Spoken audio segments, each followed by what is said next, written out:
Balam to'g'rida o'rniq siyatdan bo'lib qoldi. Mushuning qo'llanishdan bir resep deb bergan bo'lsangiz deb qarindosh ayrimga qilibdi. Buga o'pcha hammaniga deb birotay. Bilim diqqat qilishdan bir naqsiz yurak belgisini, YouTube belgisini besib tushunib qolmang. Eng avval endi bu siyatishninki sababi menda ikki xil o'tdi. Birisi mushu bolalarimizningki haddidan ziyod so'q eshib ketib, mushu dosini tutib turgan pay muskulli bo'shab ketganlikdan bo'ldi. Ikkinchidan, yana shu kammag'dorlikdan bolaninki minasi o'zi suyukni tutib turish iqtidori yo'q, o'zi bilib bilmay siyatgan ishlab qoldi. Mayli bolalarimiz a sababdan bo'lsin yoki ma sababdan bo'lsin, birinchilab qilgan ishimiz bolalarimizga qat'iy so'g'oq suv, ya'ni to'nglat qo'zg'algan ranglik ichimlik, mineral suvni berishga bo'lmaydi. Bular tushunkinligi. Ikkinchidan, juza, tavuz, serg'ash deganday mandaq tabiiy haddidan ziyod so'g'oq binasini bermayli. Hatta balangizga 4-5 tab yuzini yigizib yotqizib qo'ygan siyatmayotgan bolam siyatibdi. Bu yuzi bek so'g'oq.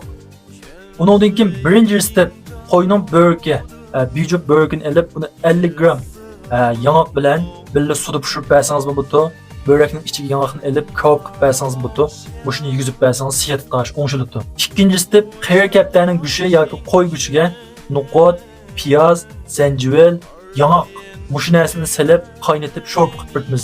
Bo'lsa buningga tuzga yerlik tuz ishlasak daha yaxshi. Uchinchi step muvofiq miqdorda qo'y qayrini, kalı go'shti, yanaq, qarpurcaq, ma'uni qaynatib sho'rb qilib yigizib bersak, buning unumi yaxshi. To'rtinchi step ko'pincha yeziq qarindoshlar topa olasizlar, mush toshqon.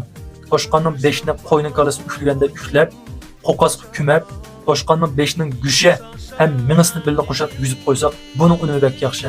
Oxirida mushu yuqoridagi reseptni qilish bilan birga tuxummayi yoki echitmay buni topolmasakmi qo'yning dumbi mayda, balaning bel, chat orasi, tizi, alqon, tapallarni maylab bersak, siyat qilish o'ng'ishiladi.